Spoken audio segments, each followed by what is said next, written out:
Yeah.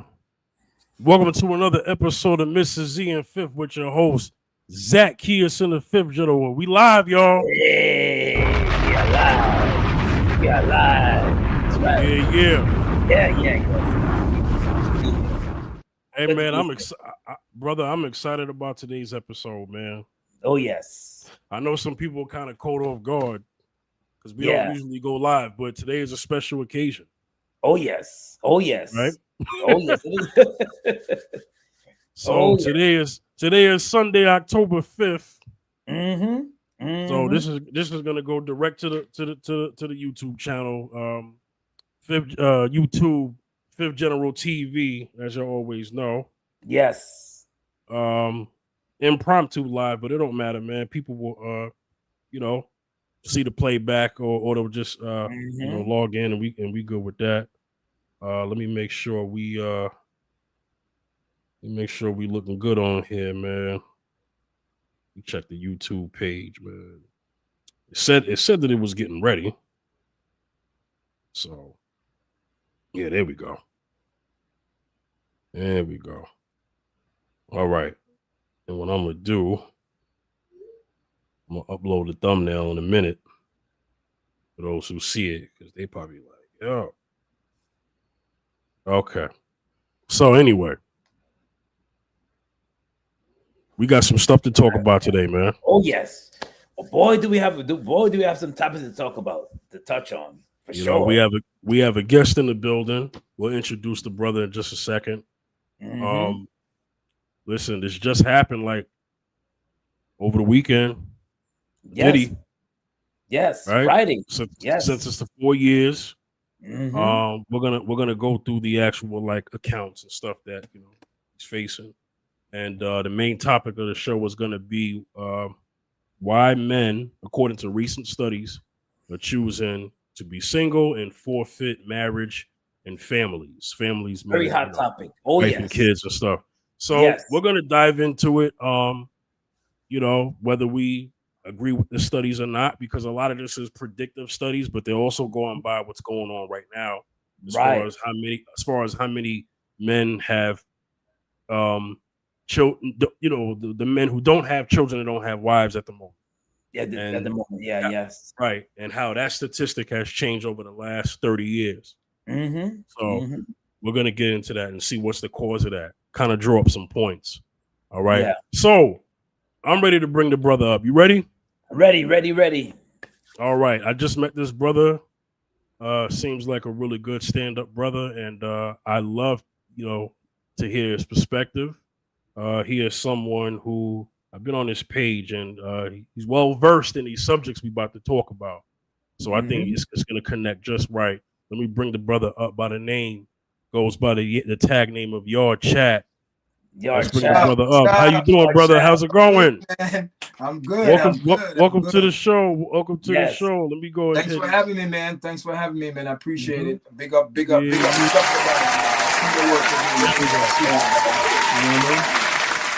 Enough love. Respect you both for that, man. All right. Hey, before we get into the topics, man, you shared to like briefly just introduce yourself and just to let the people know what you're about and what you represent, if that's okay.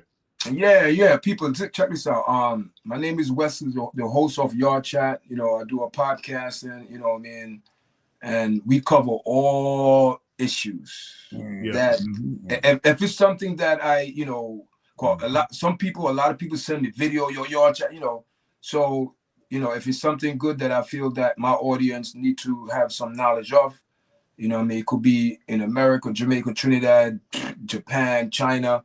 I cover it all. Yeah. So I've just been on social media for like the last 4 years, and interesting. Just keep it real. Just keeping it real, man. And also I have another channel called Yard Chat MMA, only sport MMA talk. So go check it out, guys. Yeah. Definitely check that out. Sure. Hey, brother, let me ask you something, man. Do you follow boxing? Now I'm gonna have to. Okay. Because listen, man, I keep it real. Listen, I used to follow boxing years ago, but man, boxing fell off big time. So but I got to get back into it for the podcast. You know, I mean, I got to be diverse and boxing and all them things. So yeah, yeah. Mm-hmm. Yeah, we talked about The the Colano. Terrence Crawford versus Oh, Canelo Alvarez, and yeah, that's a big deal of a fight. So yeah, man. we definitely talked about that. Mm-hmm. Oh, I see Real Talk with Empress is in the chat. Yeah, that's my Yeah, daughter. Big up that's your Empress. daughter. Shout outs Yeah, to her. Shout yeah, out, shout out. Thank you for tuning in for sure. yeah, Yeah. yeah. I mean, I may have to hit up with the link if she want to join. I don't know. I mean, we'll. Nah, I don't know. I don't think she's ready. I don't think not so ready, but I think she was busy because I told her, listen, I'm going to be on this platform, so come show some support and love. Yes, for sure. Okay. Yeah. Okay. We'll keep. Let me go ahead and. Yeah. All right. That's what's up. All love. Exactly. That's what I'm talking about. All right. So we're gonna get into the topic, man. Yeah. So our first topic, we're gonna talk about Diddy. So I'm Mm-hmm. reading an article from NBC News, and Mhm. it says here that he has been sentenced to 4 years in prison, but it's exactly 50 months, right? Yeah. So that's pretty much 4 years and 2 months, right? Yeah. It says that the prosecutors had pushed for 11 years, but the defense was like, nah, 14 months. Boom, boom, boom. That's what they were trying to go for. And they also were going by his time served already because he already had been locked up for a year, if I'm not mistaken, right? 13 months. Yes. Yeah, about 13 months, 14 months. 13 months. Yeah, about that. Yeah, yes. Mm-hmm. Yeah. And so, the jury acquitted him of racketeering and sex trafficking on July 2nd, but convicted him on 2 lesser accounts of transporting former girlfriends for prostitution. I don't mean to laugh at that. Sorry. Oh, yeah. Transporting former girlfriends for prostitution. The reason why I did that little chuckle, but it's not because there's anything funny about that. It's just the fact that I told Zacchaeus that if he doesn't go away for the charges that he was originally brought up for, that they're going to find something.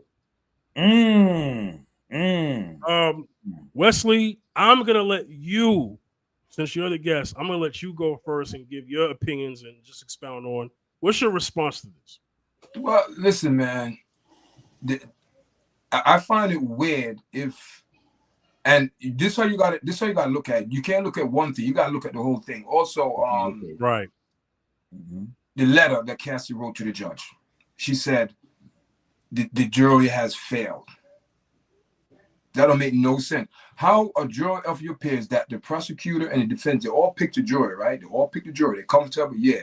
How you gonna say that the jury failed and the jury, the peers or his peers, the jury said this man is innocent. We can't find there's no racketeering, there is no human trafficking. All of these people consent to what they getting into. So how you could charge this man with a Mann Act? And what the judge and I believe the judge was biased because the judge said that I sat here, you heard everything. You sat there, you heard everything, but the man was found innocent of it. He should have got months, time served, because one of the people that broke it down was Judge Brown. Yeah, Judge Brown said the judge have like a guide. Yeah, a sentencing guide where you and he fell into not in years, in months. He'd been in prison for over a year, in jail, not prison, a year. So, and people, and another judge said he was never on trial for domestic violence, so you cannot use that against him. You can't. So I believe the judge, what he said from his own words. He sat here and heard everything, but you sat here and heard everything, but his peers said none of that happened. So it's a double standard. And I think that law, the Mann Act law, is very biased. We all know it was Robert Mann. That was over 100-something years ago. Yep. And that law, they tweeted and amended to put it to human trafficking and child exploitation. It's the same law. And who is that gearing to? Jack Johnson, Sammy Jack Davis Johnson. Jr., Jerris Lewis, all of these people. So I believe it was a biased decision made. Even though he's a monster, whatever he did, yes, we all know that. But the system was double. It was a double dip, and that's the RICO. That's why RICO, because I believe Cassie made a deal. She made a deal. So they knew RICO is a book that was made for Al Capone back then, because then he couldn't catch his man for nothing. For the mob. Oh, Al Capone, the mob. They came up with RICO. So RICO is for mob people, and it's a big book of law that something will stick. And that would stick. But it to me, it was unfair. But he'd be out by next year. I think by August he'd be out. By next year, August 2026? Yeah, I think he'd be out. Yeah. I'm gonna show this comment real quick. You respond to this. She took the money, of course. See, and see, this is what people don't understand, right? And I'm trying to keep it real and simple and fair as possible on both sides. I don't care, Diddy. I'm not a Diddy supporter. I support for fairness and justice. And justice was it was never fair. If you look at it, right? Yeah. People say, "Oh, she was held hostage and this and that." Okay, we understand things happen. People could, manipulate you, isolate you. Yes, we know that happened. But did she look like she was isolated? She was having the best time of life. She could go to any restaurant and go buy any clothes, limo driver, personal driver. But and all those things that was set up, she did it. I had my theory and everything, man. But I believe I believe they both was drug addicts, big time. Can I ask you a question real quick, and then I'm gonna hand this to Zacchaeus. Yeah. Being that they found evidence that she also orchestrated these so-called freak-offs, right? Planned it, even times where he wasn't even in the same city and state. If we're talking RICO law, couldn't this implement her as well? Yes, that's why. Okay, this is what happened. And I was going to make this point. If someone is holding against your will, and in the hotel, you had a security guard, security got bribed, no police was called, no domestic report was filed, nothing. Okay, and I'm going to give it a benefit of the doubt again. Your first opportunity you get, you went to a civil court lawyer. You never went to police to press charges. You went to a civil court for what? For the money, for the bag. For the bag. Hello. Yep. So if you are that traumatized and that you want justice, you will get the money, because when you take the criminal way, this man found guilty, well, he's liable, and she got to be compensated for all the pain, and she would have got the money. But she took the money first and never pressed no charges against P. Diddy. Nothing. So what would you think? She's part of it. She made a deal. They couldn't do the RICO law. The RICO law was dead. They couldn't do nothing. The RICO law would have worked if she was his co-defendant, because she was there. You take two to tango, right? All right. Yeah. That's how I look at it, man. Zacchaeus. I found it kind of strange that because remember, when she was abused and the videotape was recorded, that was back in 2016, right? So all this time, I'm sure she was getting abused before 2016 and after 2016. So all this time, like what Yarchat said, there was no police report reported. So I find it kind of strange that only time that it was leaked, and it was triggered by Diddy suing Diago. We got to remember that. Remember when he sued Diago and he won over some racial thing? He won. So if he didn't do that, the tape would have never been leaked. Yeah, it would have never been leaked, and it would have just been going. Because remember, when you're in the spotlight, you're part of what do you call it? She wanted the fame and fortune, right? Right? Yeah. And people sell their soul for fame and fortune. Despite how situations look, despite of the abuse, despite of what they got to go through, they sacrifice who they are. They destroy their character, they take the drugs, and they diminish who they are so they can be in the spotlight. Yeah, true. She did that so she can be in the spotlight. Now, if any other small Joe that was getting abused like that, they would have stepped up and been, look, this poor man is abusing me. She'd have been stepped to the police. But Diddy was a person that can turn off and twitch on your music career. Can turn it off and can turn it on. And he had that type of influence and power to do that to a lot of artists. Yeah. To a lot of artists. So Cassie made a decision to say, you know what? Yes, I'm getting abused. Yes, I'm doing all the drugs. Yes, I'm going all the free calls. And yes, I'm dealing with all the free calls and all the abuse and all the free calls and everything. And she went with it.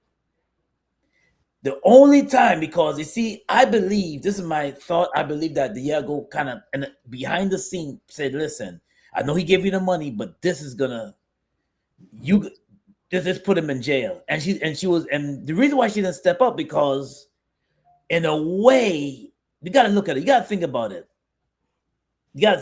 Now, wasn't Kid Cudi's car allegedly exploded? Wasn't it? Well, no, that's what I heard. Allegedly exploded, and didn't.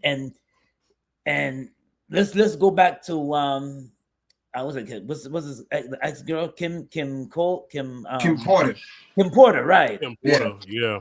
She mysteriously died. So Cassie was in her mind, she know that, okay, this guy's gonna do something to me. It's gonna do something to me. You know, and there's numerous things that Diddy did that is behind it, as a lot he did. So she took the bag and she thought she was going to run with it, but she got another deal that made her step out to speak out against him. Yeah, because because I always found that kind of strange. Like, why she waited since 2016? This happened since 2016. I find it weird. Yeah. How come she didn't step out back then? It's 2025. Going on 2026. Yeah. You're right. You're right on that one, man. Yeah. And another thing, man, it make it look bad for other women that are really, really getting abused and in that situation where they can't leave. Because you do have some women or kids or people in situation where they can't leave. But her situation was different because she had money. And she was living that high life. And if you pretend everything was good, that's on you. If you pretend everything was good, that's on you, because that's what you portray. So the public saw, wait a minute here. But that relationship was abusive on both of them, because they both were drug addicts. And another thing I'm going to share, I believe, and a lot of the tapes, she was on her devices, so she the one was videotaped. But this is what I want to say. It's funny, right? I believe when they both was doing those freak offs, they was all doped up their mind. They don't know what happened. And I believe they said that. And I believe Cassie, when she finally sober up and start maybe getting some morals, she said, oh my God, did I do that? I was on the influence. Oh my God. She was embarrassed and shamed. So what she did, victim. Remember Gina saying that people were saying, force her a victim, and she said, I'm not a victim. This man never did this to me. She's saying her own word. The prosecutor was forcing her, and I think the prosecutor forced baby oil. God,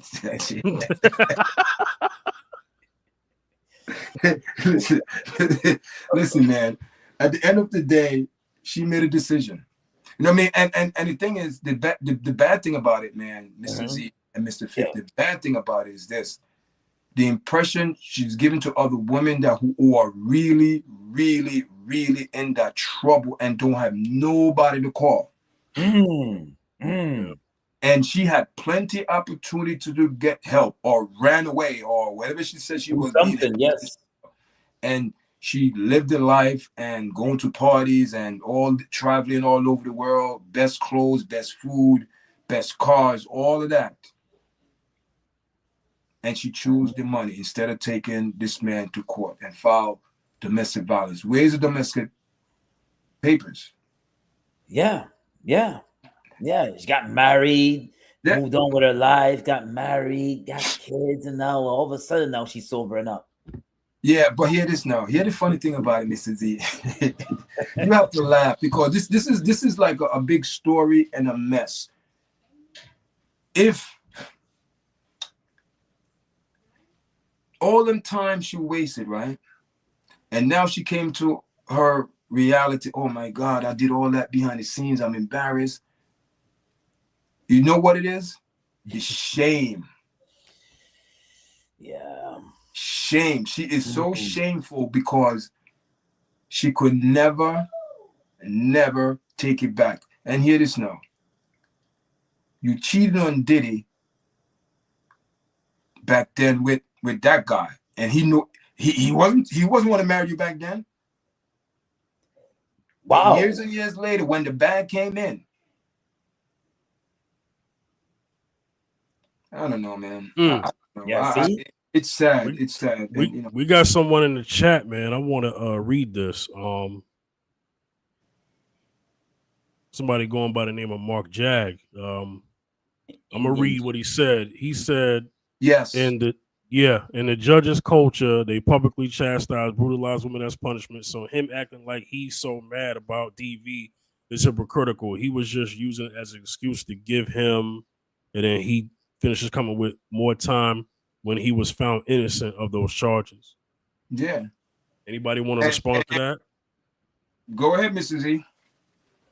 I gotta read that again. He said innocent of those I'm charges. gonna bring it up. Yeah, I'm gonna bring it up. Indian He's judge he. culture. They Mhm. publicly chastise and brutalize women as punishment. So him acting like he's so mad about the DV. DV is hypocritical. More time when he was found innocent of those charges. Exactly. Exactly. Mm. Exactly. Mhm. Yeah. Exactly. That's what I said. You know what I mean? It's a lot of people don't understand. They say, "Oh yeah, yeah, he's this, is that," and you have people. Even when I did a live, you had a lot of biased people in the chat talking about, "Oh, he should have got more time." What crime did he commit? All the crime he did was took a woman across the line, the state line, have sex with her, and it's prostitution. Last is it's not a crime. Do you know how much celebrities do that? Or a lot. How much Before people do we that? Yeah. before we do that, they were in a relationship, Yeah. Yeah. right? Yeah. So if they were in a consensual relationship, then why is the words prostitution now being brought up? If that's the case, then that means, and Zacchaeus, be careful. I'm gonna say this, but be careful. I'm gonna be careful. So my girlfriend is my prostitute. My wife is my prostitute. Then Wow. you know what? And for that, let me go ahead and hit this noise right here.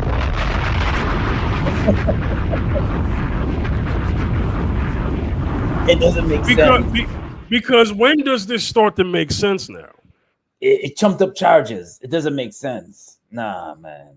Yeah, it's And and the Mann Act, that's another big joke, because the only reason why that law came in play is targeted towards a certain people. And the thing is, and the law said, right, the Mann I Act, you know what he I said? I could read it right now. I have it right here. Yeah, the Mann Act, don't even tell me, bro, I know said it. You know what the Mann Act said? The Mann Act said you're gonna be prosecuted if the person even consent to it. ooh. I beg your pardon. I Jack, beg your Jack pardon. Johnson, man. Jack Johnson, the boxer, legendary, first He loved black his white women. He heavyweight loved his champion. white women. Yeah. You know what I mean? He used to travel He all did. over, and he used to All do it in over. public.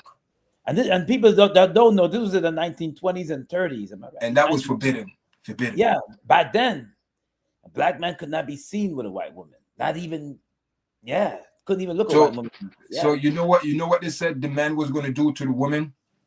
That law said that they didn't want, like men to. It said the white, something white. Read it, brother. Read it, Mr. H. Because Mr. Fifth, please read it. Here we Because go. I don't want to say anything wrong. This is according to Burnham and Grocroft. Gora, I don't even know how to say that word. Anyway, the Mann Act, also known as the White Slave Act of 1910, is a U.S. federal law that prohibits the transportation of individuals across state or national borders for illegal sexual activities. The act was passed in 1910 to combat human trafficking and prostitution and named after Illinois Congressman James Robert Mann.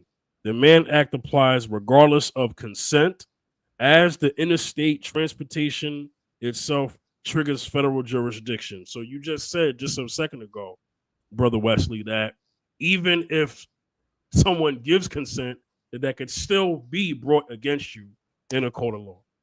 So basically, you are not safe.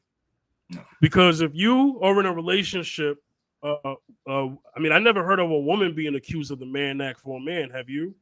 No. I mean, I don't want to make this a gender thing, but I mean, I'm just going to ask a question. Has a woman ever been convicted that we know of the Mann Act when it comes to a man being, quote unquote, flued out? No. Do we have?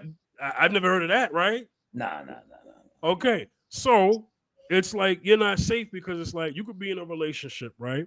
And everything can be just well, and then things don't go well, and then now you're sitting up there in a courtroom being judged by 12, hoping you don't get carried out by 6, if you know what that means, because someone said that in May I was okay with it, but in December I wasn't okay with it.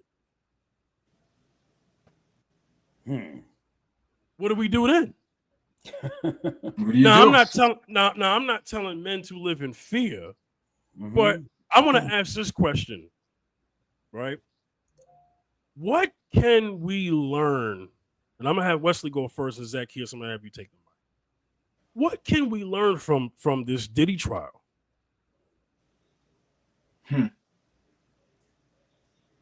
Because it's already happened, right? And look, we could do 50 videos about this, and maybe we should. But what can we learn from this? What do we take from this, and now see what we could teach our youth? Man, listen, it's not a hard question, but it's a hard question because yeah.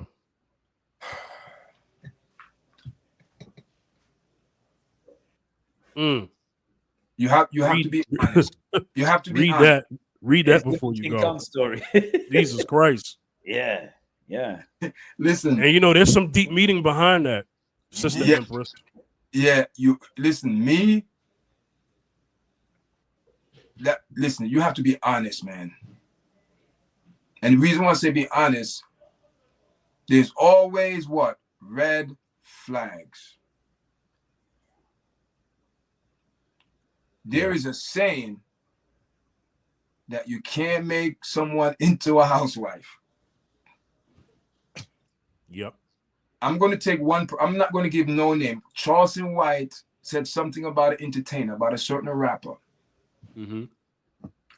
She could do everything she could do, but one thing she can't do is cook. She would never keep a man.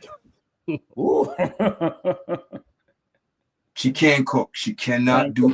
She could do everything else. She could do everything else. Have the best sex, giving up babies by this one and this one. But you will never keep a man, because even when that child is said, the way to a man's stomach, if you know, I forgot. Way to a man's heart. A way to a man's heart is through his stomach. It's through his stomach. So if you want to see a young woman, who you gotta see? The mother.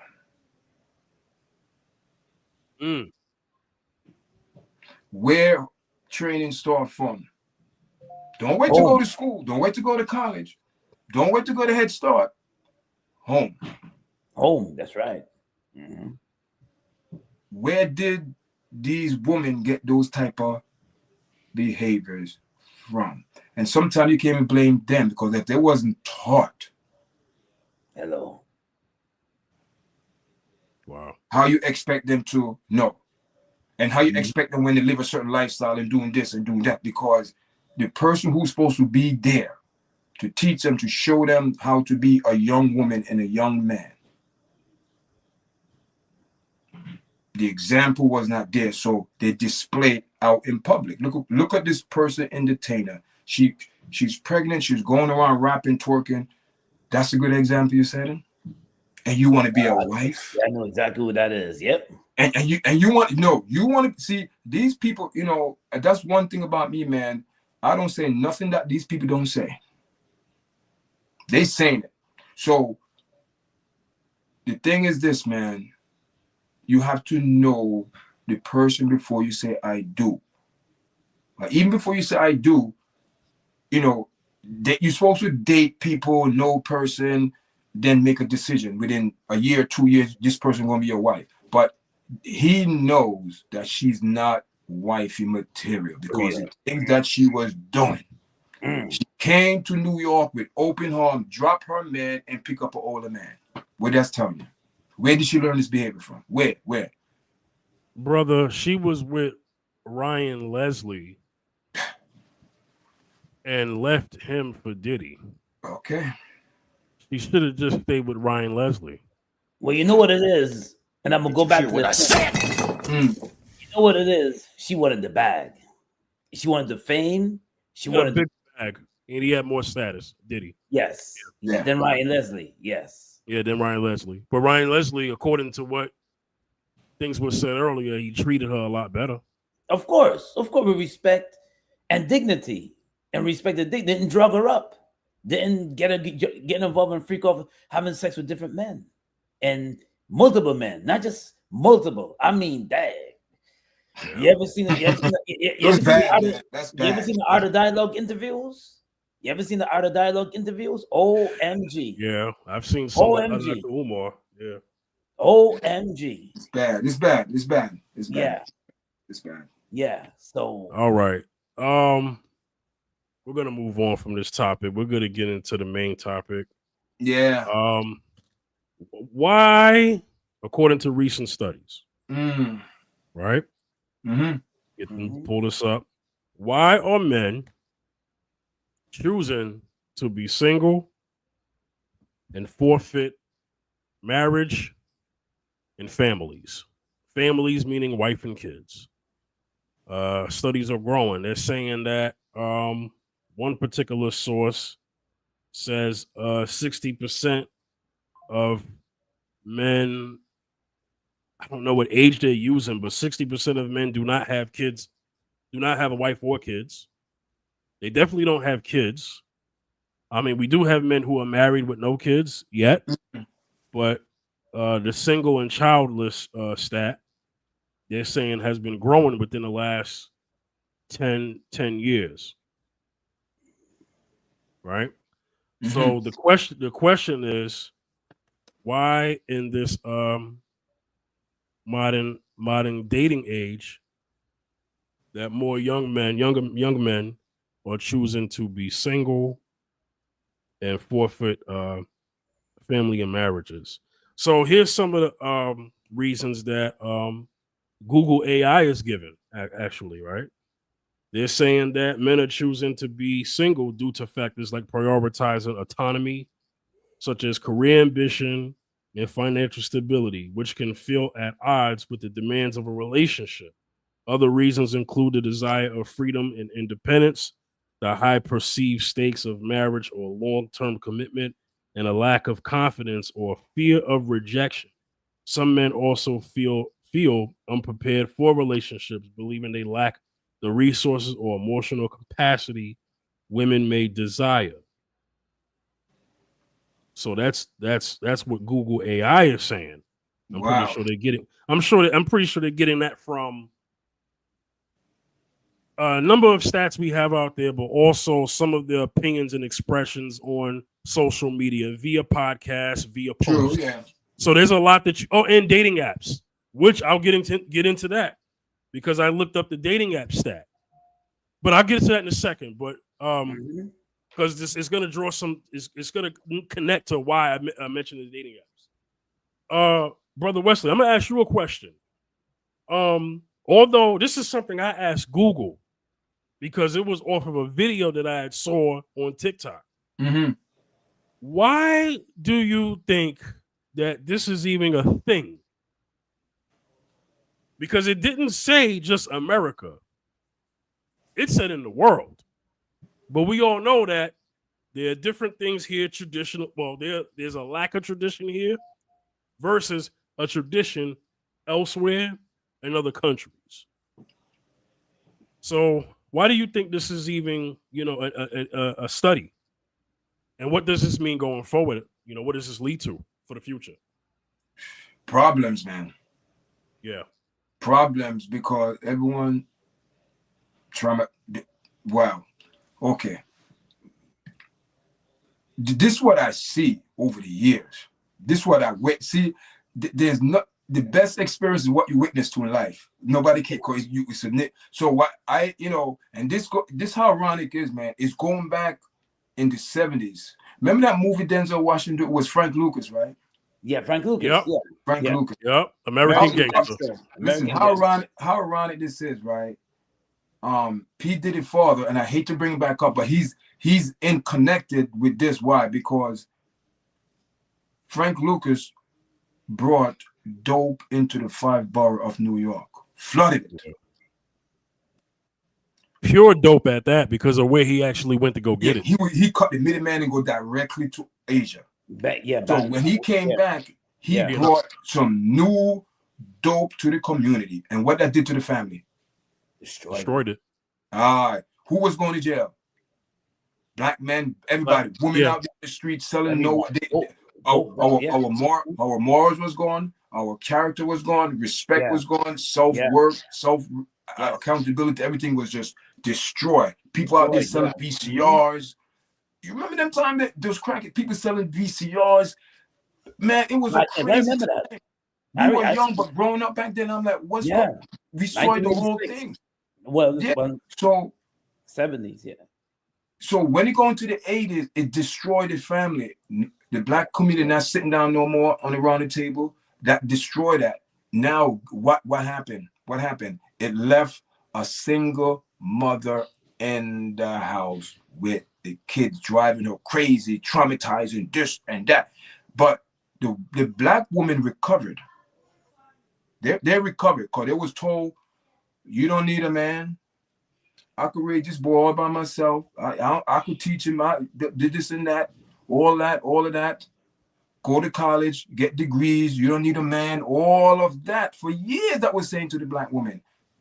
What happened to the black man? So now you don't need the man no more. So now black men are waking up and say, wait a minute here, man, we've been sleeping. We need to get out of that brainwash set and get out of that revolving doing out here doing the same thing generation. Now, black men say, wait a minute here. These women that I'm seeing, they're not real. Fake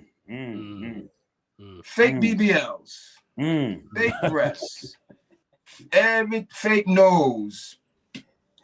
Nothing is real. So what are you offering me more than sex? See, you see, and hear this now. People might say, oh, y'all chat this and that. The people like Dr. Umar, Pastor Jamel, Brian, Pastor Jamel Bryan. They're not going to speak. They're not going to speak about. Let me tell you what. And the bottom line is, and what it is, man, these people have demons on their back. Yeah. Because guess what? They serving the money god. Because all the women out there bust their butt to do education. Not wrong, get your degree, but they did it for the bag. So now the bag became their moral respect and their husband for the good old dollar, money. And that's always the oldest thing. Money is root to all. It's not the money, it's the person intention. So what they weep is what they sold in now. The whole black community is what we beat, man. I believe that's my twist on it. Yeah. Zacchaeus. Well, you got to go back to, a lot of people, not I would say quite a few. Mm-hmm. It's no more, like I would say, it's no more leaning on character no more. It's been like that for the longest time. No more leaning on self-respect. It's more about the bag, how much money you make. And this is why some men are single, because they see, because I shared a video years ago. This black woman said, if you're making 50K, you cannot date. If you're a man making talk about it. If you're a man making 50K, you should not be dating. Wow. I bought a water cost $3 in Atlanta. You cannot date. And I'm like, wow, this is where we come from. This and there's some video clips of women saying this too as well. This is why men are single. If you can't pay for my hair, or you cannot pay for my nails, you're not, I don't want to. You're not. Stupid. You Yeah. Use your common sense. You can't date me. Or the other one, he got to be making 100K per month. I cannot Killing me with this. And you're 40 years old talking like this. This is why some men are single, because the whole delusional, the whole way of thinking changed from the 90s, 80s, 70s. The whole dynamic of changes of how people think. This is why some guys be like, you know what? I'd rather keep my peace. You want to go with a man that has all that, that's the bag, or you want to lean on a man that's been on top, been serving some time. And that's what some women are attracted to. Some women are attracted to guys that have been serving some time. So a guy's like, you know what? I'm a guy in the middle. I have an honest job. Maybe I want a little peaceful life. I don't want no drama. And some people do not, and I reiterate this a lot. Some people do not. They'd rather have drama in their life than peace. Right? This is why some men decide to stay single, because they're like, wait a minute. You're not gonna be an add to my peace of mind. You're gonna be a subtraction to my peace of mind. I might as well stay quiet. What did the Bible say? I'd rather be in a house, but all by my own, by in the corner, than be with a woman, than be with a quarrelsome woman. Right? Yeah. It's better to live on a roof, right? Than to live with a quarrelsome woman. Yes. So some guys they make a decision. It's like, wait a minute.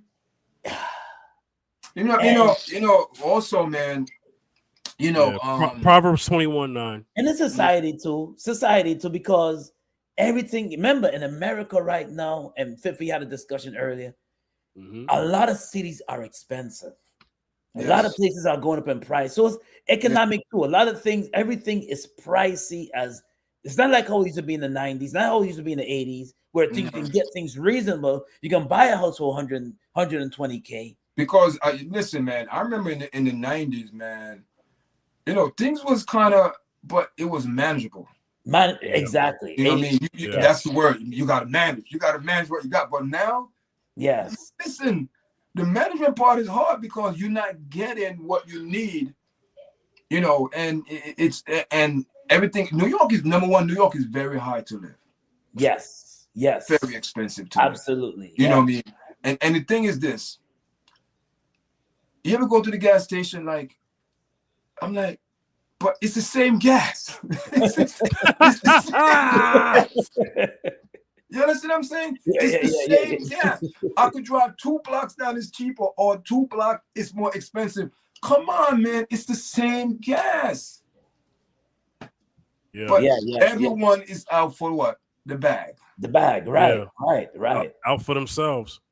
Yes. This comment, Sister Empress is making some sense here. She says, I don't think nothing changed. It's been that way since. For only thing changed is everything's out in the open now. Yes. That statement. I agree with I want to address her statement. So thank you, Sister Empress, for tuning in. So let me address what she's saying. You're not wrong. But can I say this? I don't know how old she is, but I'll say this. Once upon a time, in the days of Phil Donahue, Geraldo. These are talk shows, by the way. You know this, Wesley. Then we have Oprah, Jenny Jones, Ricky Lake, Montel Williams. Yeah. Almost said Montel Jordan. This is how we do it. You know, and then you got Jerry Springer, Maury. Right now you got Haramo. Right? I don't know who now because I didn't even watch it. You didn't? Right. No? So men have been, and no, she's not wrong. Men have been hearing, you ain't da da da da da. You guys are not good husbands. You guys are not good fathers. You guys don't. What's that song? Zacchaeus, ain't nothing going up but the rent. You gotta have a J-O-B if you want to be with me. Yeah. No romance without finance. But you heard what she said. You just have to have a job, a J-O-B. She never mentioned about money. How much? You just have to have a job. That's true. Right. That's true because the year that song came out, men still doubled women's income, but now we don't. Wow. So I'm gonna read a stat. I'm gonna read a stat. Oh no, it's not reverse. We still make more, but we just don't double their income. Oh, right? Okay. We used to double it. You know what I'm saying? Yeah. So now we're looking at this. So it says here that in 2024, for full-time year-round workers in the U.S., women earned about 83% of what men earn. So they've gone up, right? Ain't nothing wrong with that. See, when I read that, I'm not salty about women making more money. That's positive. Right. It's just that I want women to understand. Y'all fought for this. So being that y'all fought for this, you're now going to be held more accountable now. Well, I won't just say more accountable. You'll just be held accountable to the same accountability that men are already held accountable to. And that's the problem. Because it was okay when we held you to the accountability level of a child. But now when we have to hold you to the accountability level of an adult, i.e. being responsible for the means of the family that you and your husband created together, I don't understand, Zacchaeus. I don't understand why a woman would get married to a man, right? Have children with a man, right? And then when it's time to spend money on said children, she says, well, I'm going to hold my money and you just spend all of yours. That makes sense. Okay. How is it supposed to be? The Bible is supposed to be one. Yeah. Right? Yeah, there's something called a helpmate, right? Oh, yeah, almost forgot about that. As one, come together as one, yeah. Right. So the average income for men, 55 to 65,000. For women, it's 45 to 55,000. So men, yes, and by and large, still make more. And I'll name the reasons. I know some people are going to say, oh, you know, there are places where they discriminate against women and not getting jobs. I won't argue that, but I will say this. The last time I checked, if you want to work construction, a woman can apply. If you want to drive buses, women can apply. If you want to work on the train tracks, women can apply. If you want to climb on the top of the Freedom Tower, which is in Manhattan, by the way, for my world viewers, and get on the top of the antenna of a 110-story building and start hammering, you could apply. But will they? They won't. So because of that, you still need men. So we will always make more than women. And I'm not saying that to dominate women when I say that. But what I'm saying is, ladies, there are some of you who make more than the average woman. So you're not even equal to each other. But you want to be equal to men when it comes to money. Fine. But what you don't want to be is have equal accountability when things fall. That's not fair. You want the bag, but you don't want the responsibility. Hello. Thank you. Hello. Okay. What is that? Ah, man. Wow. And for my people who have seen Spider-Man, Mm. Uncle Ben said to Peter Parker, he said, with great power comes great responsibility. Wow. Fellas, we already know that.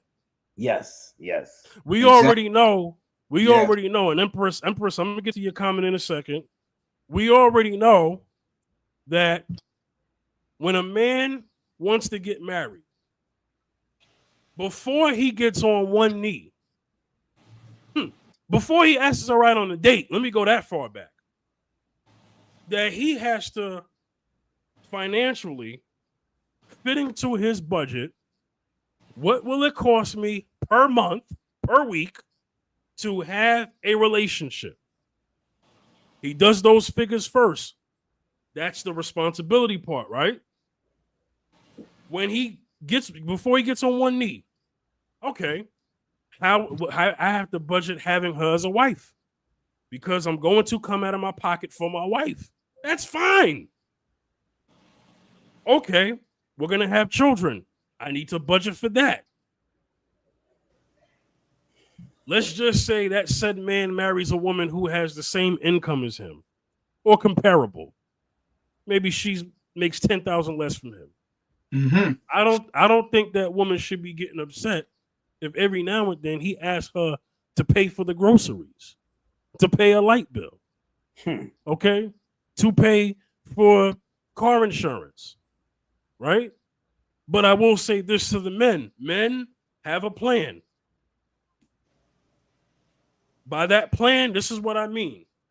As a man, regardless of what your wife say, not regardless of what your wife say because you don't want to listen to her, but regardless of what your wife says, your income, you need to live according to your income. Meaning, if you make said money a month, you need to buy a house depending on your income, not buy a house depending on me and her income, because God forbid I lose a job or she loses a job. How are we going to afford this mortgage? So that may be for the woman who's in said marriage. If he says, baby, we can't get that 4,000 square foot home because I can't afford that on one salary, but we can get this 2,000 square home because I can't afford that and the rest of you on this salary. God forbid you lose a job. If she is a wise woman, she'll say, you know what? Okay, I understand. If she's not wise, then she's going to say, well, why are we going to do all of that? Let's go ahead and do this. That way we can get this big house. That can go two ways.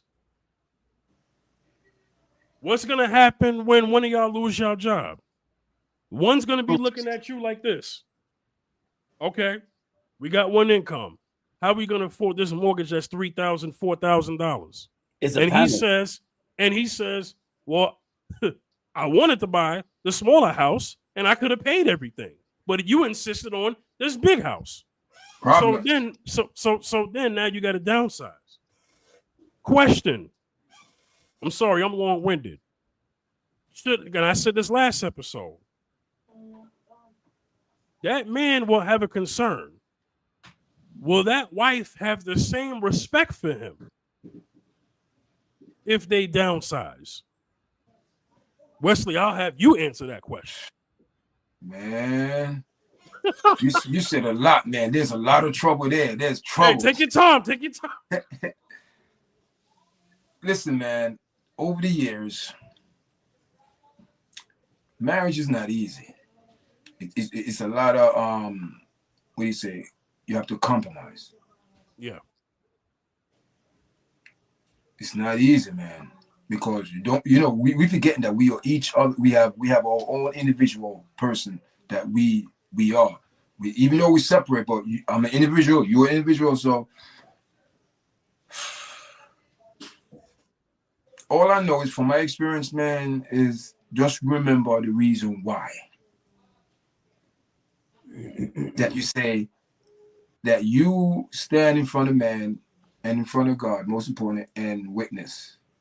God witness and say, till death, through thickness, through rough times, good times, all of that. And you got to say, you know what? I have to take a time to reflect on the marriage vow, because not all the time things going to be creams and strawberry and top, everything good. So you have to remember that you made a commitment. Mm-hmm. Yeah. And the commitment's supposed to be for life. Yeah. If other things, you know what I'm saying, other things interfere, Yeah. domestic violence, people hurt, there's room for that. But if there's no room for that, you have to remember the commitment come with endurance. Yeah. That's all I could say, man.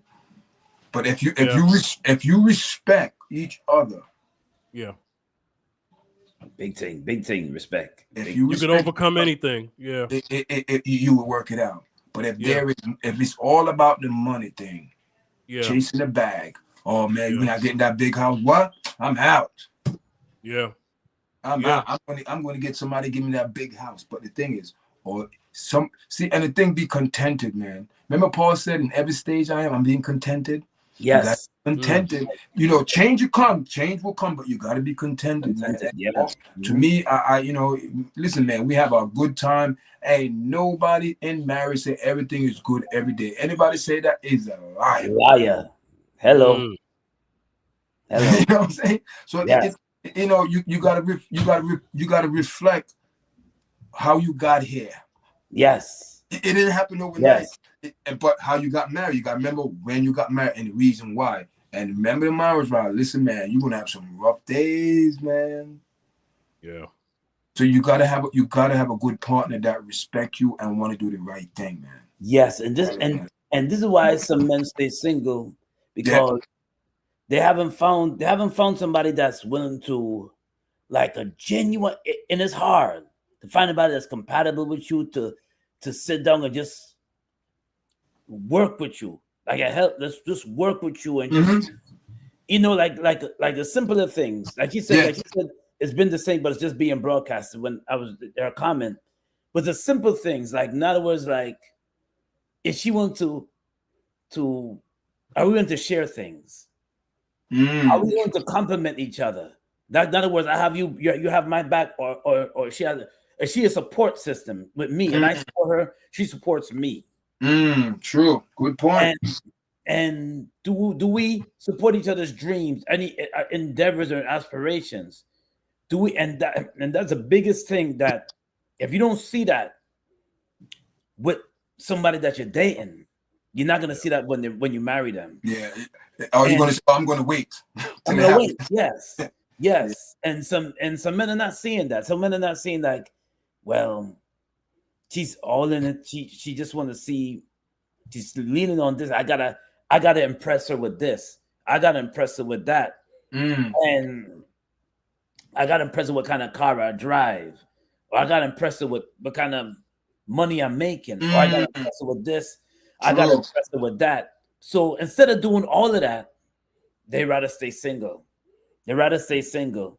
Yeah. Instead of, like, fighting up and they see what other men go through, as far as, like, having kids with a woman, the baby mother, having kids with a baby mother. They got the baby mother having kids with a woman, and then now all of a sudden, now, because finances are struggling, they rather not go through all that, because they look at they see what's going on in society. It's all about money, high cost of living. So they're like, you know what? I can't afford her, so I'd rather stay single.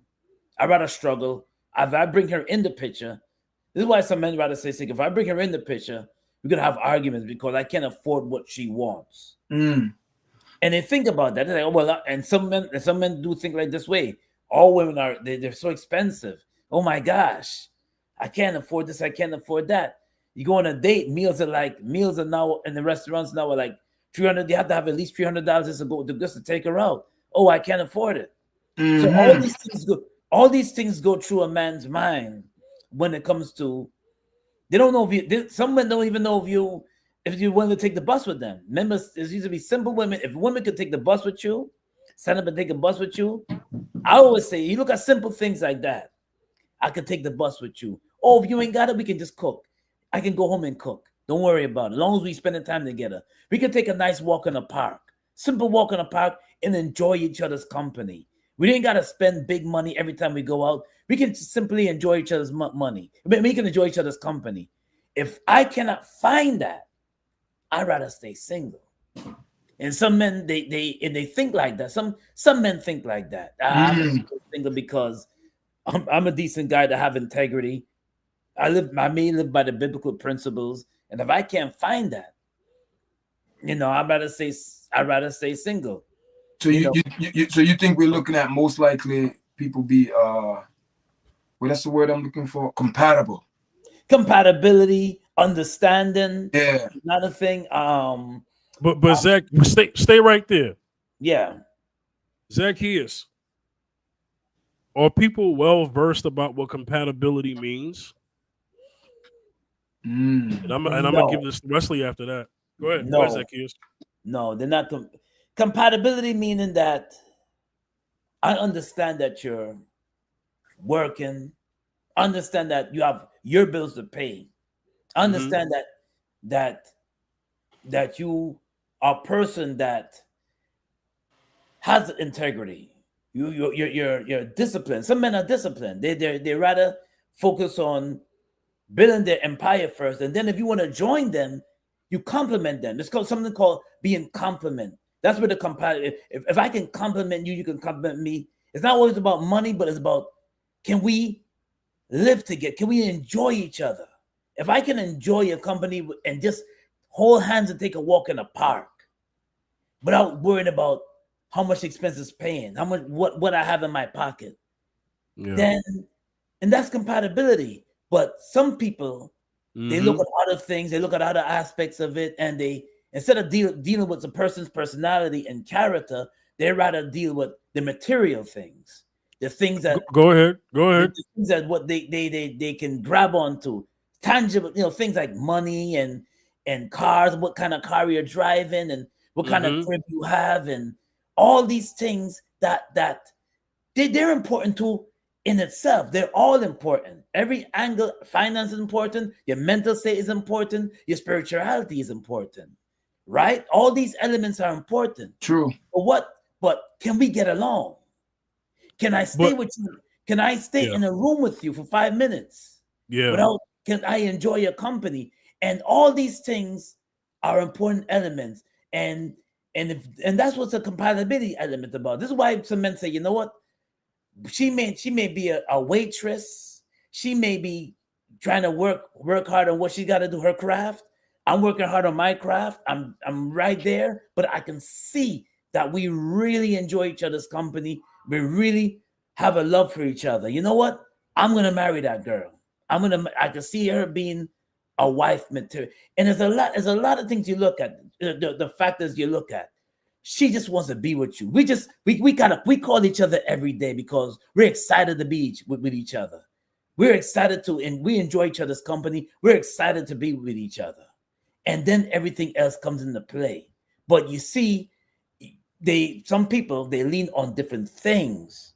Oh, how much he's making. Oh, what's he doing right now? How much, let me see how much clout he has. This and that. What kind of status he has. What kind of car he drives, or what kind of family, what kind of wealthy family he comes from. All these things you look at, and this is what makes a woman single for a long time. Because sometimes, or a man single for a long time, because when you look at all these things, you're not really building yourself up to be for yourself. First, you got to love yourself first. And if you're broken, this is all compatibility. If a person is broken, you're not compatible, because if she's broken and you're broken, that it's not gonna work. It's not gonna work, because being with somebody is more than just like, well, he has a status. He's a doctor. Oh, she's a nurse. Oh, she drives this kind of car. It's more than that, because we can have all these things and still and it still wind up being a toxic relationship. Mm. Still could be in a toxic relationship. Why? Because we haven't got the we're still, although we have the resources, but we're still not compatible because we haven't learned how to enjoy each other's company. We still haven't learned how to work things out or work together. True. Yes, this is what the Bible talks about, a helpmate compared to somebody that is a helpmate. You got to see a helpmate before you marry her, right? Am I right? Yeah. You just see, you got to see it. You got to see that, oh, she's very courteous. She thinks about me. Oh, when I'm out, when I'm away from her, I think about her. Oh, we just, and I hear people do this. I already talked to her yesterday. I ain't want to talk to her. I already talked to my girlfriend yesterday. I don't want to talk to her again today. I already let a few days go by. You're not compatible. If I'm not excited about you, you're not excited about me, it's not going to work. It's not going to work. And that's a true element of people being compatible and just loving each other. And that's a compatibility element. And a lot of people don't understand that. It's more than, yeah. Mm-hmm. You see what Empress said? He put on the screen. She said, you know what I mean? Well, some women get, lonely. Yeah, that's true. Career. They put their career before married, kids, all of that. They want their career. They want the 6-figure job. They want the 6-figure, and so they will put their relationship, having kids, getting married on hold for like maybe 10 years. Yes. But the mistake that a lot of women making now, they getting older. You know what I mean? After you like 35, 36, 37, you're still young, but you're gonna have kids, but it's high risk now. You know what I mean? So it's a balance. I believe it's a balance. You know what I mean? Yes. Women now, they not wrong in your career, but I believe you want to have family.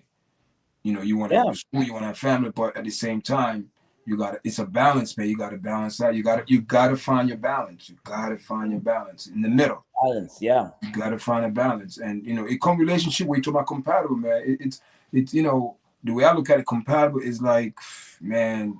Sometimes you got to put others before yourself, and sometimes you put yourself before others. Yes. If you don't put yourself first before others, how are you going to take care of the other people? Yeah, that's why I always say this, because I was saying to myself, why did you get into? I said a narcissist make horrible mates. A narcissistic person make a horrible mate. You know why? Because they're always thinking about themselves. And what narcissistic people do, and people that just self-centered, they only think about themselves. Selfishness, They make decisions and they don't consider the other person. And that's what makes a person uncompatible, because it's like, how can you make a great mate or a great helpmate or a great husband or great wife if you only just solely concerned about oneself, not considering when you make a decision, how she feels or how he feels. That's what a lot of people single. Yeah. Well, it's another thing, right? If I could chime in, right? And I want Brother Wesley to respond to this first. Single men are watching married people, but they're also watching the mediascape that surrounds a lot of bad stories when it comes to marriages. Like, for instance, it says that nearly 70% of divorces are initiated by women. And that's true. Yeah. Single men look at this, and men usually are at a deficit when they divorce, because when women typically do not marry men with lower income than them. And the family court system is in favor of women who earn less, especially if they have kids, who earn less money than men, because, like I said, we have the hypergamy situation, right? That women were taught, right? That has basically corrupted the woman's idea of marriage, that money, for money they're gonna what you call marry up, right? As whereas men, we have been marrying women for centuries, and it didn't matter what the income was. We didn't look at it as marrying down. That's not how we look Right. at it. Right. But if a woman has more money than you and she marries you, to her, that's marrying down. Guess what they also think? Say y'all marry each other, right? She didn't make more money than you when y'all got married. But years into the marriage, she wins. Now here's the thing. If we're married, you win, I win too, right? Mm. That's how it should be, right? That's But a how lot it of should women, be, yeah. but women have got on the internet and said this. Well, I make more money. He held it down for 10 years, but now I make more money than him, and he hasn't passed me. So now he's not equally yoked with me anymore. Yo, that's foul. That's foul. Wow. But check this out. It wasn't a couple of years ago, right? Was it Terrence Owens divorced in 72 hours, something like that? Is that a recent story back then? I can't remember. Terrence Owens, the football.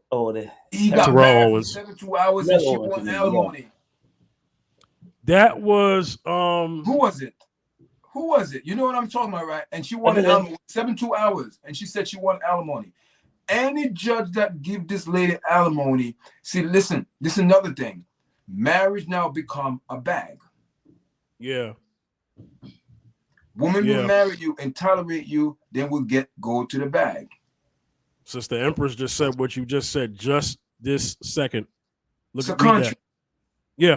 Well, she said, well, to be honest, I'll put it up. Yeah. Well, to be honest, marriage in the Western world is a business contract. Yes, it is. It's a business contract because that's people how it's treated. Yeah. Yeah, because people would go and marry and say, listen, man, oh man, and set you up. Oh, you don't see, he's a millionaire, he's a billionaire. You need to go marry. Go ahead, marry him. So now the woman going there now, boom, it's a business contract. All of these, don't you know all of these big time Jeff Bezos, all in big time, right? You know how much money they have to give their wife? It's a business deal. You gotta pay these people that what they contribute into the marriage. If you married for 25 years, you know how much money Jeff Bezos gave his wife? How much? Oh wow. She became the richest woman at the time. Okay. After listen to this and stay right there. Stay right there, Wesley. Jeff Bezos' wife in America, I want to say, not the world. Once they had a divorce, their separation, and she got her piece of the pie, she became richer than Oprah. Zacchaeus, did you hear what I just said? Yes. Wow. When she got a piece of the pie, she hear became what I said? Finally got a piece of the pie. Now, I want some credit. I'll give her some credit. She donated. She donated a majority of that money over time, and she's no longer the richest woman. I'll give her that. But let me tell you what she did, Brother Wesley. Yeah. She got remarried to a man who made less money than her and got divorced a year after that marriage. What? Wow. And she got another bag. Yeah. No. She didn't get a bag from him because he made less money than her. Oh. But if he would have made more money than her, he would have been in trouble. Quick. Yeah. There you go. Because so Empress is right. It's all a contract. Right. It's not till death us part no more. Until I'm tired of you and I can take you. Well, listen, we're going to depart. Yeah, because businesses don't have vows where they say for richer or for poor, for better, for worse, or sickness and health. Yeah, no. Like you said, until it's no longer profitable, we're done. Right. And that's not the mindset of a woman that you want to marry. You know, with the mindset that Sister Empress is pointing out, that's a mindset that you want to stay away from. Yeah. Because here's where things don't sound right. You know this is unfair, and I'm gonna get into the into these other facts here. Let's go to the dating gaps, right? Because this is another reason why men are choosing to be single. We mentioned the hypergamy part because women typically do not marry men who make less money than them, and there are women who are making more money these days, right? Not more money than men, but I mean, there's more women making more money than they ever have. But guess what? We're more single now. So what exactly is the flex? Right? So what's being taught to women, because Brother Wesley, the government doesn't have to teach this anymore. The government, yes, told women, have kids, we'll give you public assistance, right? You don't need no man in a home. The movie Claudine. Yep. Then you know what happened? Their big George. mamas taught them that. Yep. Their big mamas taught them, get your education, don't worry about no man, right? And then at some point, because they didn't want to be single forever, they got with a Pookie and a Ray Ray and had a kid. And then went back to Big Mama and said, Big Mama, you was right. No. Big Mama should have told that granddaughter or that daughter that her choosing was wrong. Right? On top of that, Big Mama, to some of these young daughters growing up, did not give the tools to these women on how to actually be a wife. Right? And I would say also on the man side, there were a lot of men who were not taught to be husbands. So I'm going to be fair. This is not good. It's not a good cycle, you know? And, you know, one of the things that Malcolm X talked about, you live in a poor neighborhood, you have a poor education. You have a poor education, you have a poor family. And it's just a vicious cycle that just spins and spins and comes back to it. You understand? So I understand that. I don't want to negate that. But the thing is that the government has done so well with corrupting the minds of the people, especially our people, to the point where we are doing the government's work. We're doing the devil's work. Because if there's anybody who hates marriage, which marriage is a covenant that God has designed for us, is the devil. He hates that covenant. You know why? Because in the scriptures it says, if a man finds a wife, he finds a good thing and obtains favor from the Lord. Hello. Amen. Hello. Favor is often interpreted as privilege. It's one thing to have grace from God. Of course, we want that. But imagine having grace and privilege on top of that. Sound like good news to me. Yeah. Thank you. Right? Yeah.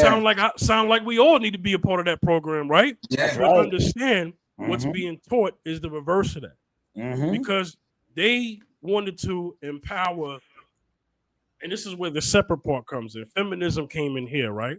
Modern day feminism, right? Said, we're going to empower the woman away from the family.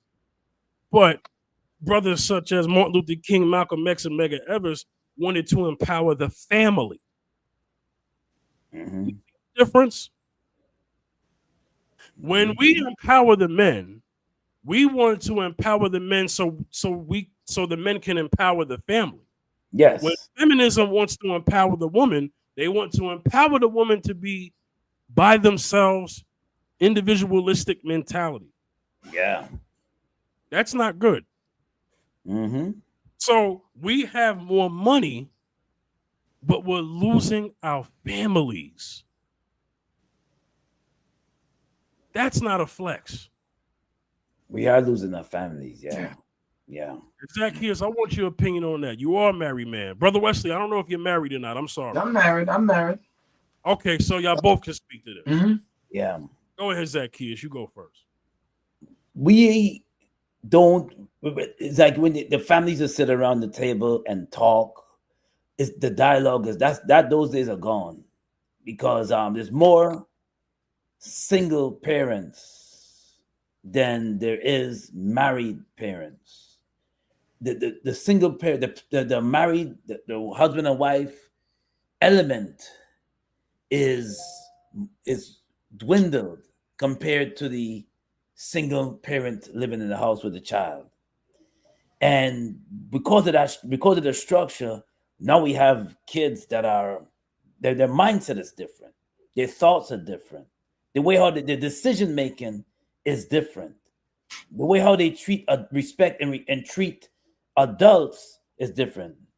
Not Margaret and her feminism. Margaret Sanger. Yeah, I know what she's talking about. Yeah. It's just totally different. And you can see the generation.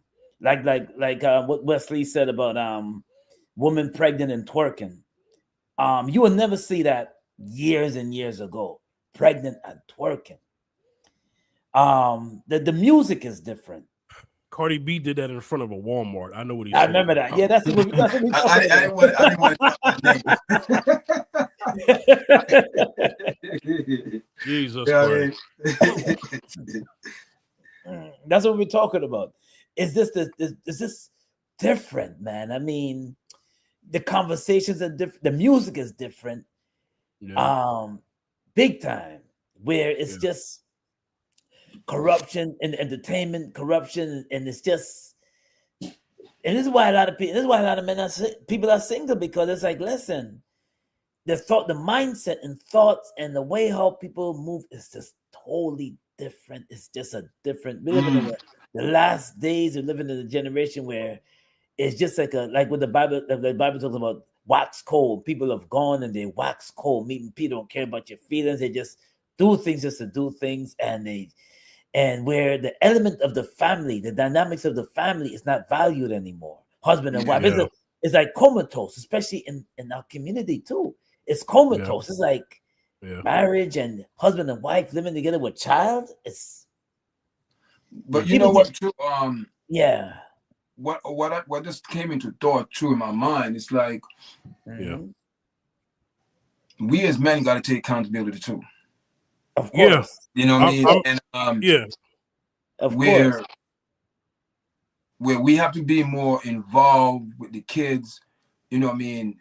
Because, you know, I've seen a lot of people, young people out there now, you know, you see them, you see the young people out there, you know, you're just a mother taking the kids to the doctor, you know what I mean? So we as men have to do better, because we as men making some decisions where we're not going to be in a child life, or they get married or in jail, or just not being there, or deadbeat dad, or just not being there due to certain situation. But we have to break that mind frame and say, listen, the child in this situation must come first. Not say you don't come first, but the child have to be considerate like the first priority, because it take a lot of tolls on the kids as well. Single household, or traumatized, or father not there, you know, we as men have to be more responsible as well. You get a girl pregnant, but you're not there, but you have to be there. It takes two. It takes two. You know what I mean? So we as men have to do way better. And listen, this go on in the Caucasian company, but in the Caucasian community, but maybe it's covered, maybe no one is like exposing it, but our laundry is out there. Yes. Our community laundry is out there. Everybody know, but it shouldn't be like that. But I think men, women, both got to be responsible, but men have to be more responsible too, man. You know, be there. You know, be there. You know, and listen, and there is some opportunity sometime when, you know, it's an issue, another issue where you have parents don't get along, and you know what I mean. It's a lot of negative vibes when it comes in our community where we have to clean up. But I think we need to clean it up. We as men, we need to step up more, and because guess what, the boy kids need the men. Yeah. And the girl child need the man as well. Yes. Because it's the man going to teach them. Listen, you see that man over there? That's not who you bring home. Right. And listen, man, listen. and that is some of the things that we as men sometimes we fall short. Yeah. We fall short a lot in that category, because whenever you see out there, you walking, you're driving, you're on a bus, whatever, it's mostly you see the woman with the child. And the child, yes. So Yeah. that's exactly that. We as men, like, no. Yeah, but listen, man. You know, then to make it even more complicated, then the woman have issue with the father. You know what I mean? You taking out your frustration out. You intended for the man, but it's towards the kids. Kids, yeah. You know what I'm saying? So, I can't stand you. You remind me of your father, or you remind me of your mother. So these are the things, and sometimes who get the trauma? The kids. Yeah. The kids get the trauma. Then we want to know, oh man, how this child is like this, how this child like that, because of all the trauma.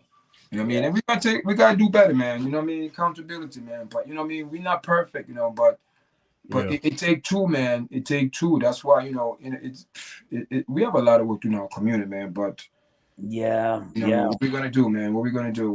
We just gotta take it one day at a time and do what we can do to make it better. That's what we can do.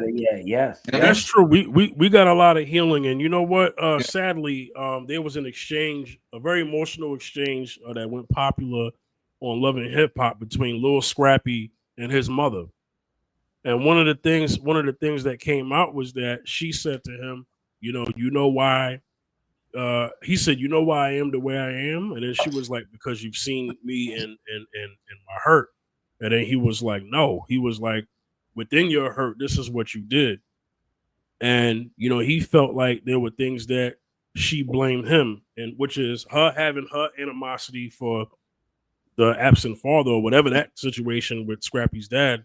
But it's the fact that she took it out on him. And then instead of her seeking healing and and the traumas from her parents and her grandparents, it gets passed on to him. And that's why one of the things he said to her in the exchange was, you hurting. Well, you need to fix that with your mother, with your grandmother, with your dad, your grandfather. He said, I ain't do nothing to you. I was just the child in this situation. Yes. Right? Yeah. And it's important that before we start families, that we really get healed, man. Yeah. Because I do want to say some good news, right? Tell us the good news. Good news. So here's the good news. The good news is, according to the CDC, Black men have become more involved. Yes. In with their kids and families. Yes. But but the marriage numbers need to get better. But you know, you the second person I heard that this week said about the statistics show, which listen, man, I keep it real. I didn't have to see this. I see it. Yes. Right. In public. I'm seeing it in public. I see the difference now. Yes. As opposed to when I was a child. Yeah. Because I do see, like I said, the marriage numbers could be better. Don't get me wrong. Right. That needs to improve between the black man and the black woman. Yeah. But as far as black men being about their kids in this generation versus before, they stepped up big time. And it also reflected in the prison rate. They were saying that we have less black men going to prison like we once did. Oh, that's fantastic. Wow. But that also has a lot to do with them being more involved with their kids. Because when we look at some of the men who are in prison, they're dads. Yeah. They're behind bars. Yeah. And the kids and these kids are grown now. So the generation of men that were thrown in jail, those kids are my age now and older. These are the kids. They have kids now. They're not behind bars. They're breaking the cycle. What happened? Because they saw their father between a glass pane wall for years, and they said, when I grow up, I'm not going to have my son do this. So good thing is that a portion of that population decided that they were going to stay away from crime as best as they can. Thank God for that. So this also contributes to our stat that there's more men involved. But we do need the marriage rates up. But then let's talk about why the marriage rates are lower as well.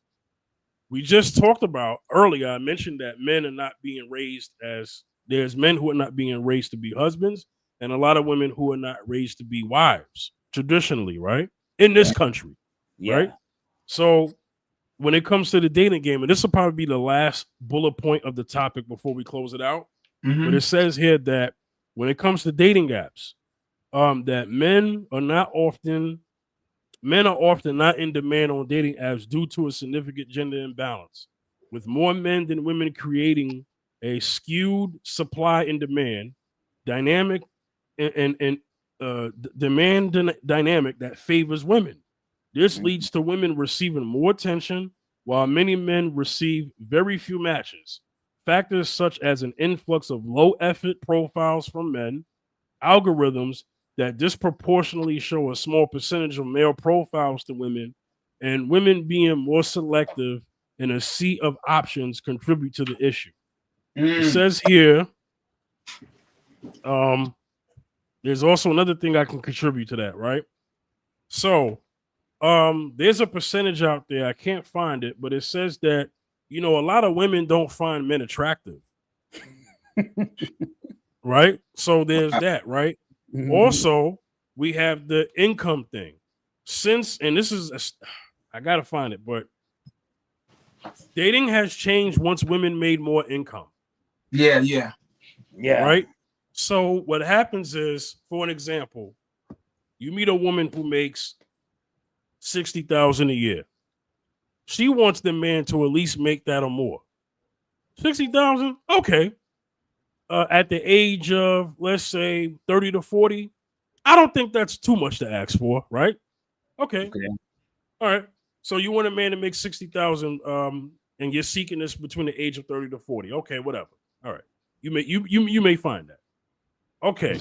But then you also want him to be over 6 feet.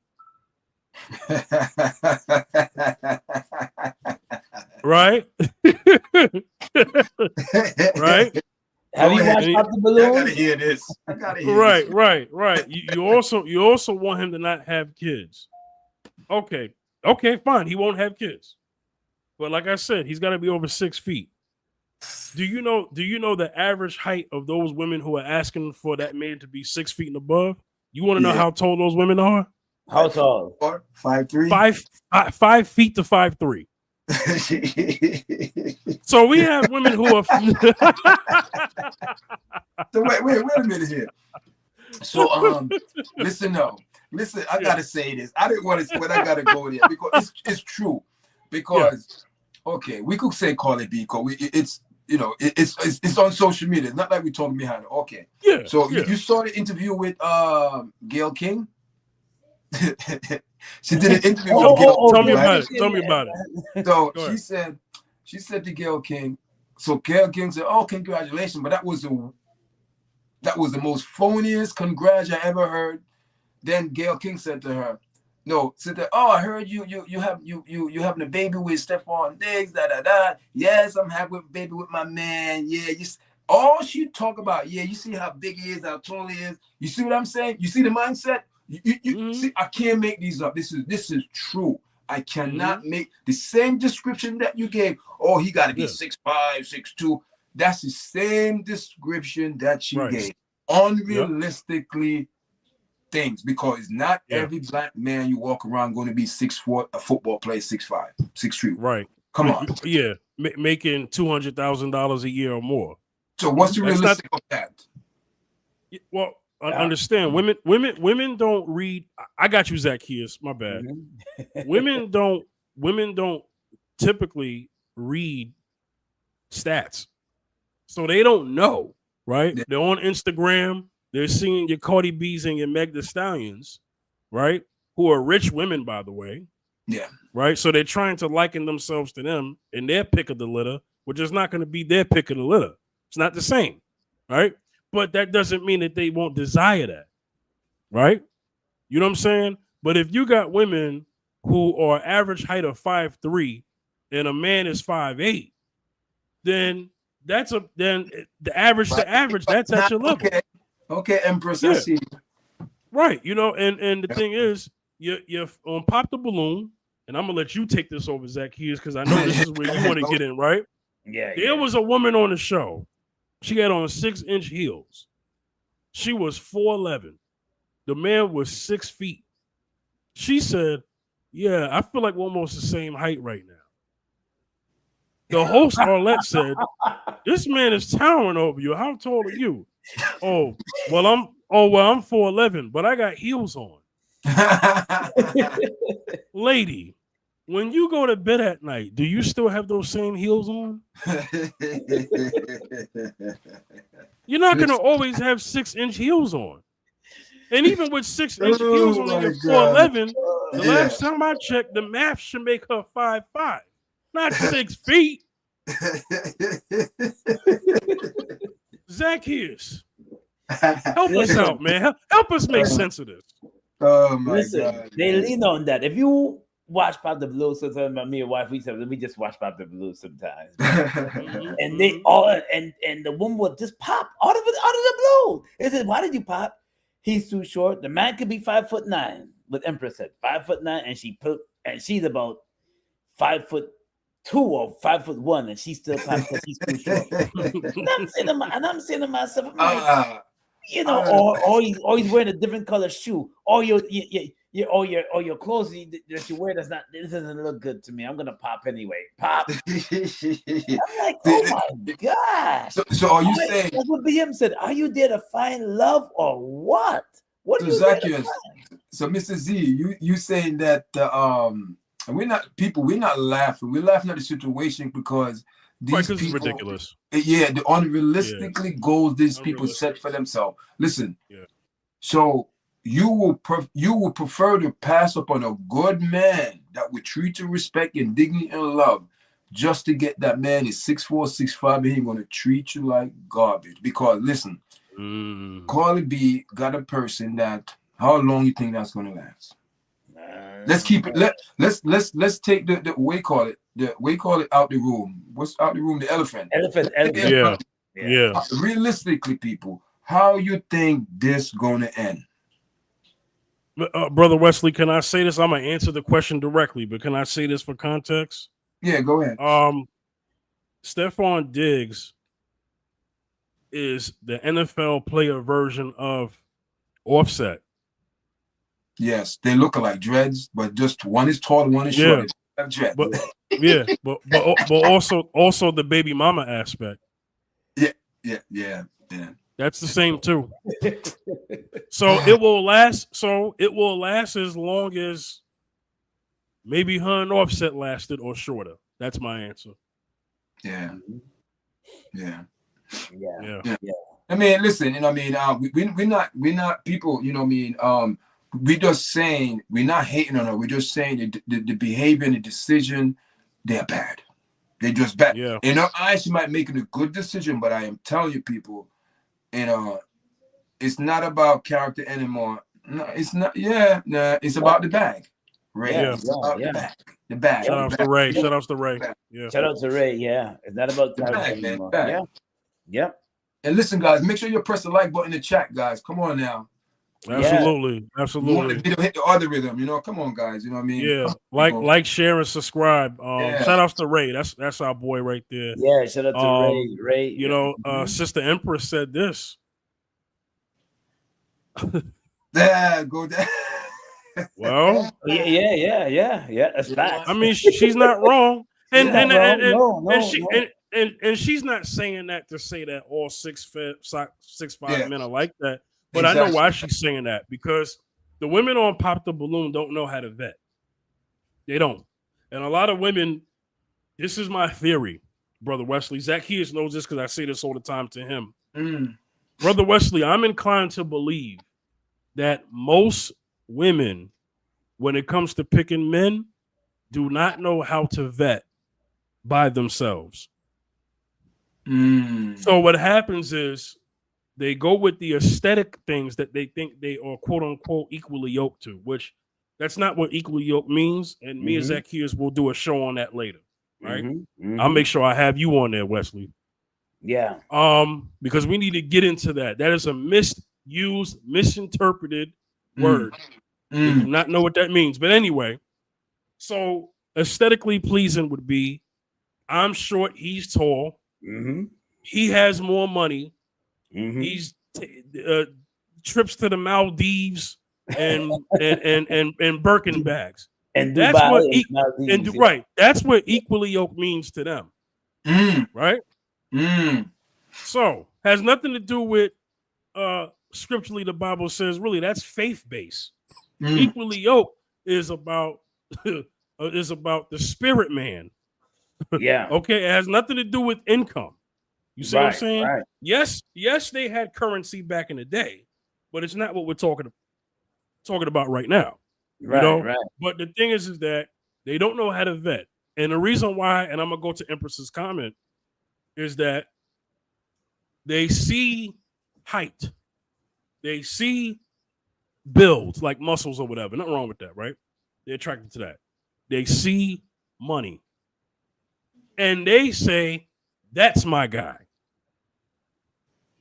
As opposed to saying, you know what?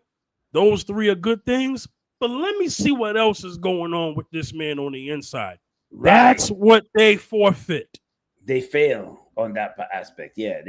And this is why, Good point of view. a comedian by the name of Corey Holcomb said, fellas, the only women we could save is our daughters, because we could teach them that it's not just what you see with your physical eye, but you need to see with your third eye. I know what he means. He means from an intellectual level. You need to know what else is going on with this man. Exactly. I teach men because, Zacchaeus quoted Belle Biv DeVoe. Don't trust a big button to smile. He's right. Yeah. He's right. And a lot of men do trust a big button to smile. But guess what a big button to smile will get you? A Cardi B. Yeah, man. Listen, man. People, listen. I don't have nothing to say about it. I can't touch it. Listen, I have nothing to say. I don't have what can I say? Listen, it's sad, but it's not funny. It's real. It's realistic. It's reality. It's reality, and all we could do is to be a good example for others to follow. That's all we could do, and pray to God that they take the right counseling. Right. Because at the end of the day, everyone will have to make decisions for themselves. Yes. Yeah. And we might not agree with her decisions, but guess what? She made this. That's it. Yeah. And on my podcast, I tell people, listen, man, you putting out a vibes. It doesn't matter. It could be positive. It could be negative. Something gonna come back. Something gonna come back. Or you willing? Or are you willing to accept all what come with your decision? So some people make decision, and when now they're weeping and the consequences, oh my God, oh, they're crying. But it's your decision that you made. Yeah. So, we're not hating on her, but we just wish that she should have sat back and examined her life, it's her life, man. It's her time. It's her life. It's her time, and she made a decision. We might not like it, but guess what? It's her life, and she got to deal with it. Right. Which Cardi B was used as a metaphor, but really, in all essence, what we're basically saying is that and I don't want this to be a blame. I'm not for women who would listen. I'm not blaming women. I'm just answering the question to why men are choosing singleness, and I want to read this because I said families and children, right? So it says the cost of raising a child to 18, and this is on the average. So it's going to differ from state to state. 270,000 to over 300,000 a year, which includes housing, childcare, food, healthcare, and transportation. Now, if we divide that by 18, we get about 17,000 a year. Another stat shows that families are spending 20 to 30,000 a year just on one kid. So I can understand why a man looking at his own money would say, well, if it all rests on me and my wife don't work, I can't do this. That's a lot of money. Because you also got to have money for yourself. Yeah. Because you got to eat too as the father. Right. Yeah. And you want your wife to eat too. Yeah. Right? Other than the child. Because as a parent, you'll starve before your kids do. I understand that. Because I would. Right? But the point is can we do this together? Together, yes.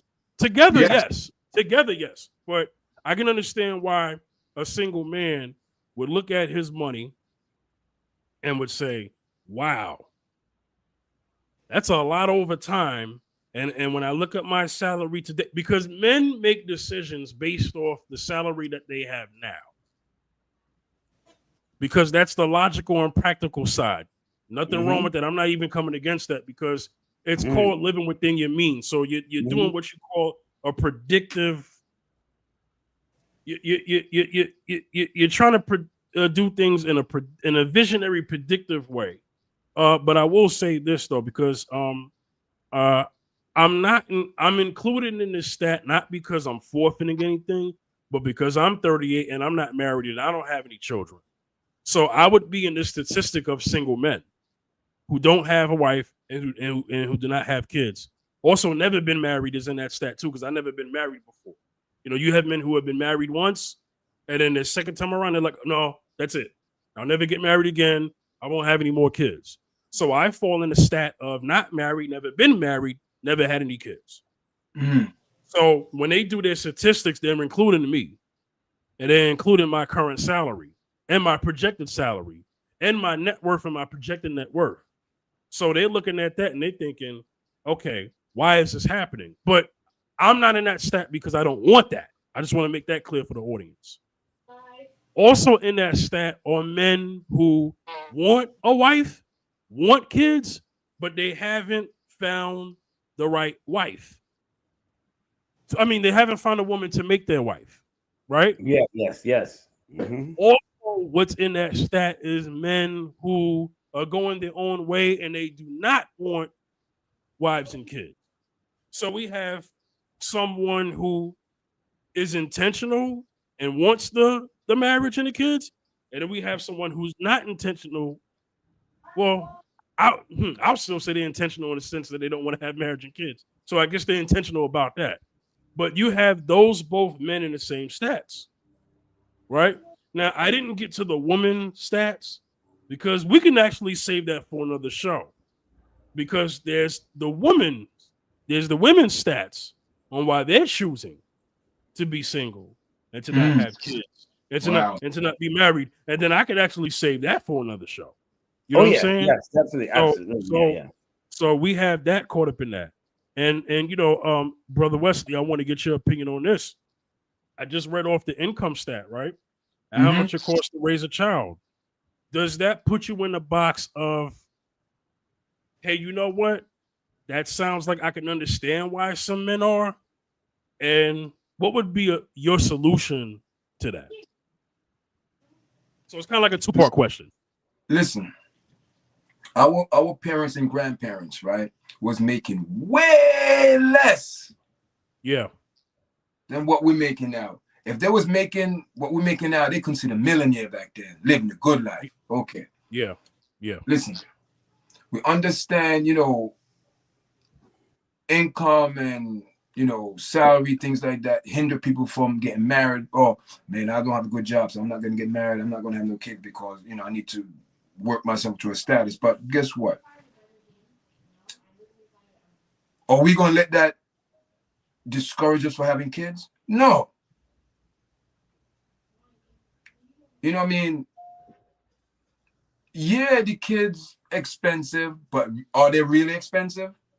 Because it's not just one time you spend that money, like one shot, you spend like 30-something thousand. It's spread out. Yeah. So you really don't see it. Do we really see it? We know we spend it, but do we really see it? No. Then if we sit down and calculate, if Mr. Z sit down and calculate, we both have kids and see, man, we spend that much money. Then you scratch your head. Where in the world did we get that money from? Yeah. Right. But you Right. but you're doing it. So I don't. Money should not be an issue, because Yeah. if you put money over family, you're gonna have a problem. So Yes. I think Yeah. it's character, morals. Because our parents, my mother had 9 kids, and the oldest died. 9 kids. I'm the youngest. 9 kids, Mm. Wow. and that was way back. And I'm the youngest. So she had, I have bigger brothers, and so how did they manage? They didn't have money. Yeah. And they have way kids. So what it is, I just think is it's managed, and I think it's just love, genuine love. Because remember what the Yeah. Bible said: love cover a multitude of sin. Yes. Mm. So you got to have that concept. Okay, I can't afford that pair of shoes today, but my son can get that shoes. You're gonna pinch, you're gonna pinch, you're gonna pinch, and your son will get that shoe, or your daughter will get that nice dress. So I think it's just the people mindset. Yeah. People mindset. I think it's a mindset of people that, oh, I gotta make $100,000 to have a family. No, you don't. Mm-hmm. Who said that? Society's doing that. Yeah. Yeah. And everybody, as they say, everybody want to keep up with what? With the Joneses. So Mm-hmm. our mind have to be renewed and refreshed. Yeah. As they say, you can't put, new wine in an old bottle. Come on, man. No, it's not going. It's not going to Mm-hmm. taste good. It's going to Yeah. explode. You need a new. So our mind have to be renewed Yeah. about everything, about the simple thing as marriage. Yeah. So that's the best answer I could give, man. We just have to our mind, our concept, and don't let money be our. So you telling me, oh, you want to have a kid? Oh man, I don't have a good job. I have a job, but I don't have a job making 200,000, 300. No, you don't know, because the more you get, the more you're gonna want. 'Cause it seems to me, a lot of people in our community are not contented. Yeah. They're never I mean, you satisfied. could be contented, but work, you want to go to, Yeah. you want to Yeah. move up to level. Yeah, but you're content with what you have now. What are you going to do? Oh, I need $10,000 by now next year. What are you going to rob a bank?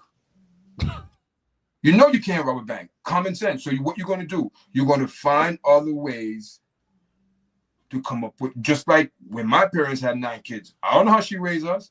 My brother Mm-hmm. went before I was born. I don't know, but I know she did it. I know my Yeah. parents did it. Yeah. Yeah. You're never gonna be right. They're never gonna be satisfied. So we just our mind have to change and think different, man, about just life itself, because Yeah. Why other cultures more successful than us? Why is that? Hmm. And I'm not saying successful. I'm talking about when it comes down to what we're speaking about now, family and Mm-hmm. Mm-hmm. things like that. I don't want anybody in the audience to think that we bashing. No, we're not bashing. We're just looking. How can we resolve some of the issue? Where we went wrong? How we got off? Why we on this big cycle, like, man, for years? Yeah. We looked at different. We can. You know what it is? It's, we don't. We sell Zach, things. Zacchaeus, my bad. Make sure you also answer the kids thing with the income, because you have children too. So I just want you to speak to Yeah. that about But the cost of raising a child and why men are choosing to be single. Yeah. Go ahead. kids basically, you have them and you provide for them. But you see, the thing is that all we do is we pray over them and we just provide. God provides. He makes a way. And more. And if you think about it, yes, we are spending a lot on our kids every minute. Every minute, kids are kids are costing a lot of money. Every minute. Mm-hmm. Every minute. And you look at things that it costs money, and because the kids are getting older, the more they're getting older, the more programs they get into in school. It's like you got to spend a little money, boys into sports and everything, or so we train them and we teach them now that they're older now.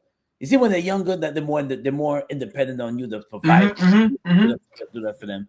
But now that now the kids are getting older, now you teach them the value of money, and yes, it costs a lot of money to have kids, but that's why you have to have the right person to marry. That's why you have to have the person that you, when you marry that person, and when you have kids with that person, you got to make sure it's in unison with God. Why? Because who you get with can ruin your life. Yeah. Mentally, physically, emotionally, can ruin you Yeah. in a True. major way.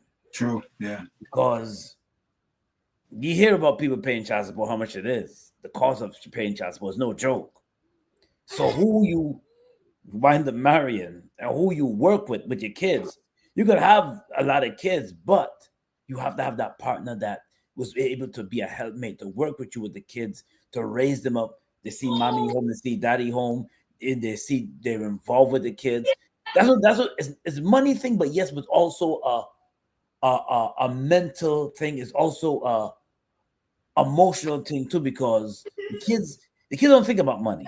You think about money. The kids don't think about money. It's when you're there for them, it really makes a difference in your children's life, even when it comes to making their decisions. When True. You're right. child, and when they see mommy and daddy in the household, it's a financial thing too, but it's also an element that they see. Wow, I see mommy and I see daddy. I see mommy, and the kids can sense when you have tension in your home. The kids can sense when the parents are not getting along. They can pick that up real quick, even when they're small.